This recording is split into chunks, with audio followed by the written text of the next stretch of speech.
Laymen's evangelical fellowship స్థాపకులు దానియేల్ గారు 1960 సంవత్సరం డిసెంబర్ 14వ తేదీన చేసిన ప్రసంగము. వాక్య పఠన భాగము 103వ కీర్తన మొదటి 5 వచనాలు. ఈ కీర్తనలో గొప్ప ప్రత్యక్షత ఉన్నది. ఆయన ఉపకారములలో దేనిని మరువవద్దని దావీదు తన ప్రాణమును అడుగుచున్నాడు. ఆయన ఉపకారముల్లో దేనినైనను నీవు మరచినట్లయితే అది నీకు గొప్ప నష్టముగా ఉంటుంది. ఆయన ఉపకారములను జ్ఞాపకం చేసుకొనుచు వాటి కొరకు ఆయన్ను స్తుతించుచుండుట నీ విశ్వాసాన్ని వృద్ధి చేస్తుంది. ఆయన తిరస్కారములను జ్ఞాపకం చేసుకొనుచు వాటి విషయమై ఆలోచించుట అనేది నీ విశ్వాసం మీద ఒక వ్యతిరేక ప్రభావాన్ని కలిగి ఉంటుంది. ఆయన దీవెనలను కృతజ్ఞతతో జ్ఞాపకం చేసుకుంటూ ఆయన ఇంకా ఇవ్వని వాటి కొరకు ఆశతో నీవు వేచి ఉండవలసి ఉన్నావు.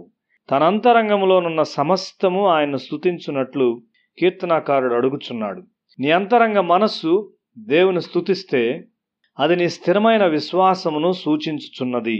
మనిషి యొక్క అంతరంగ మనస్సులోనికి చొచ్చుకొని వెళ్ళు వెలుగును లోకములోనికి యేసు తెచ్చాడు. యేసును వెంబడించువాడు చీకటిలో ఎంత మాత్రము నడువడు. అయితే కొన్ని సందర్భాల్లో మనము చీకటిలో నడిచిన పరిస్థితులను కలిగి ఉంటాము. ఎందుకు? మన తలంపులు వెలిగించబడనందున మరియు మన హృదయంలో ఇంకా చీకటి భాగములు ఉండుట వలన. నీ ప్రాతకాల ప్రార్థన సరిగా లేకపోతే నీవు చీకటిలో నడుస్తావు. నీ జీవితంలోనూ మరియు నీ పనికి సంబంధించిన విషయములన్నింటిలోనూ నీకు వెలుగు ఇవ్వాలని యేసు కోరుచున్నాడు. మీ గృహములో వివాహము లాంటి ఒక ప్రాముఖ్యమైన సందర్భం ఉన్నప్పుడు నీవు తగినంతగా ప్రార్థించకపోతే నీవు ఎక్కడో చీకట్లో నడుస్తావు.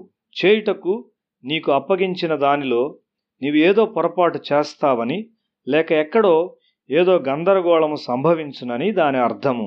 సాతాను మన సంతోష సమయాలను పాడు చేయుటకు ఇష్టపడుతూ ఉంటాడు. నీ హృదయము శుద్ధి చేయబడి నీలో ఉన్నదంతా వెలిగించబడినప్పుడు నీ రోగములన్నీ స్వస్థపరచబడును. దేవునిలో నమ్మకముంచు వారికి కలిగే ఆధిక్యతలివి. రానున్న విపత్తును గూర్చి నీవు ప్రార్థించి వాటిని చాలా వరకు నివారించగలుగుటకు దేవుడు నిన్ను హెచ్చరించును. ఇది దేవుడు నీకిచ్చు ఒక అద్భుతమైన వెలుగు. అది ఎంత ప్రయోజనకరమై ఉన్నది. ఆయన మేలుతో నీ హృదయాన్ని తృప్తిపరచున్నాడు. యవన దశలో మనస్సు నిరీక్షణతో నిండినదిగా ఉంటుంది.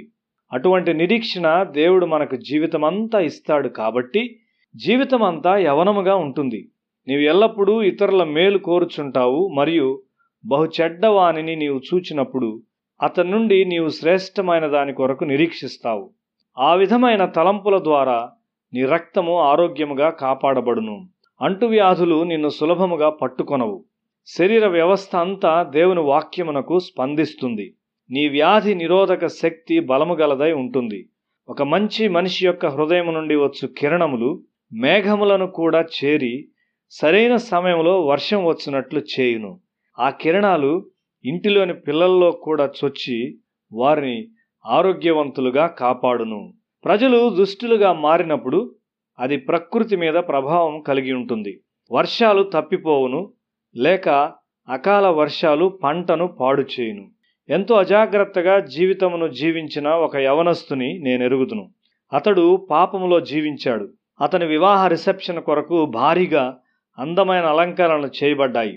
అయితే ఆ దినాన ప్రచండమైన వర్షం వచ్చి ఆ అలంకరణ అంతటినీ పాడు చేసింది మరియు భోజనం వడ్డించుట కూడా చాలా క్లిష్టమైపోయింది.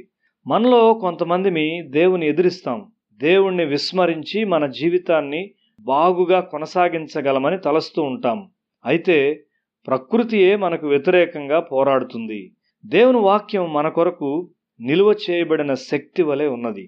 అది దేవుని నుండి వచ్చును. నీవు దేవుని వాక్యమును చదువుచు దాన్ని ధ్యానిస్తూ ఉండగా ఆ శక్తి నీలోనికి ప్రవహిస్తుంది. మలాకి గ్రంథము 4వ అధ్యాయము 2వ వచనము.